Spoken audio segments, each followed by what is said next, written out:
আজ একটা নতুন রান্না নিয়ে তোমাদের কাছে হাজির হয়েছি। আজ বানাবো ডিমের ডেভিল। এখানে আমি ডিমের ডেভিল বানানোর জন্য কিছু উপকরণ নিয়ে নিয়েছি। এখানে ডিম তো লাগছেই। এখানে আমি একটা ডিমকে দুটো করেছি, আবার একটা ডিমকে আবার 4 ভাগও করেছি। দুরকমভাবেই আমি এখানে করব। এখানে একটু ময়দা গোলা নিয়েছি, আমার কর্নফ্লাওয়ারটা শেষ হয়ে গেছে বলে আমি একটু ময়দা গোলা নিয়েছি। এখানে আমি কিছু গুঁড়ো মশলা নিয়ে নিয়েছি। গুঁড়ো মশলার মধ্যে এখানে রয়েছে কাশ্মীরি লাল লঙ্কার গুঁড়ো, রয়েছে কিচেন কিং মশলা। এই মশলাটা না থাকলে তাহলে গরম মশলা গুঁড়ো নিলেও চলবে। এখানে রয়েছে চাট মশলা, এখানে এমনি যে লাল লঙ্কা গুঁড়ো হয় সেটা, এটা রয়েছে গোলমরিচ গুঁড়ো, এটা রয়েছে ধনে গুঁড়ো, এটা হচ্ছে হলুদ আর জিরে গুঁড়ো। এই গুঁড়ো মশলাগুলো আমি এখানে নিয়ে নিয়েছি। এখানে ব্রেড ক্রাম্বস তো আছেই, আর এখানে রয়েছে আদা রসুন বাটা, নিয়েছি পেঁয়াজ কুচি, আর আলু সেদ্ধটা আমি একটু নুন দিয়ে মাখিয়ে রেখেছি। আমি রান্নাটা সাদা তেলে করব, তো কড়াটা প্রথমে গরম করে নিয়ে আমি দিয়ে দিয়েছিলাম সাদা তেল। সাদা তেল দিয়ে আমি এখানে পেঁয়াজ কুচি দিয়ে ভালো করে নাড়াচাড়া করে ভেজে নিয়েছি পেঁয়াজটা যখন ভালোভাবে ভাজা হয়ে যাবে তখন এখানে আমি আদা রসুন বাটাটা দিয়ে আমি আবারও ভালো করে নেড়ে নেব। যত ভালো নাড়ানো হবে ততই হচ্ছে পেঁয়াজ আদা রসুনের কাঁচা গন্ধটা চলে যাবে।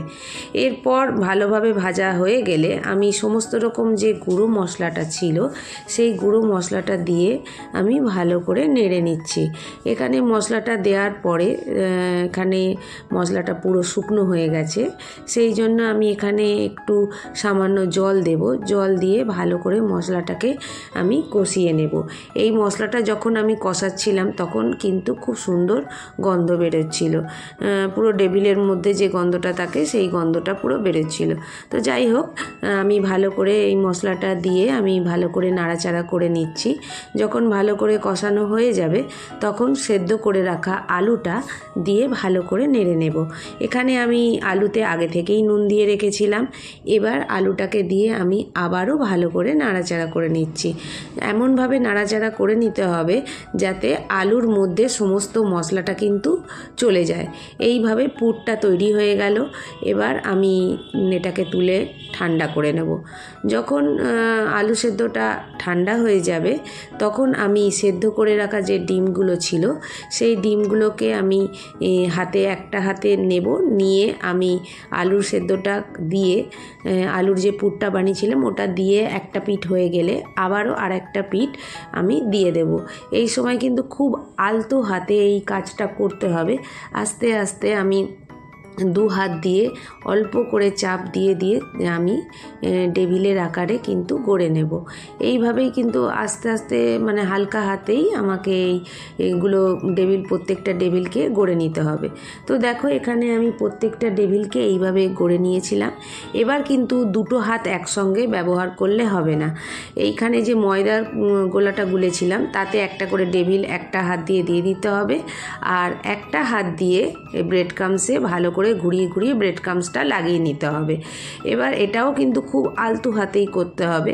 আবার আমি এখানে 2টো কোট করেছি বলে আমি আবার ময়দা গোলাতে দিয়ে দিলাম, দিয়ে আবার আমি এখানে ব্রেড ক্রাম্বসে দিয়ে ভালো করে ডেভিলগুলোকে একদম শেপ আকার দিয়ে দিচ্ছি।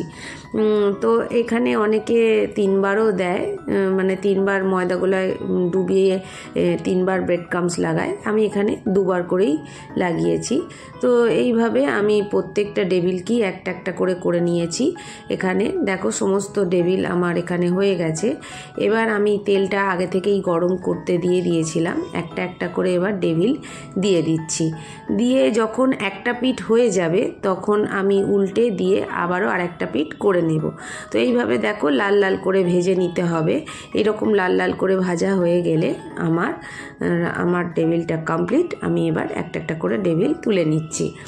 তো যদি আমার এই রেসিপি তোমাদের ভালো লেগে থাকে প্লিজ আমার চ্যানেলটা তোমরা সাবস্ক্রাইব করো, আর অনেক অনেক লাইক শেয়ার দিও। এখানে আমি আমার মতন করে বানিয়েছি, চাইলে তোমরা এটাকে ট্রাই করে একবার দেখতে পারো। তো আমি দেখো এখানে আমি সন্ধ্যের টিফিনে আমি শসা পেঁয়াজ আর সসের সঙ্গে সার্ভ করেছি। তো আজ চলি, আবার অন্য রেসিপি নিয়ে হাজির হব।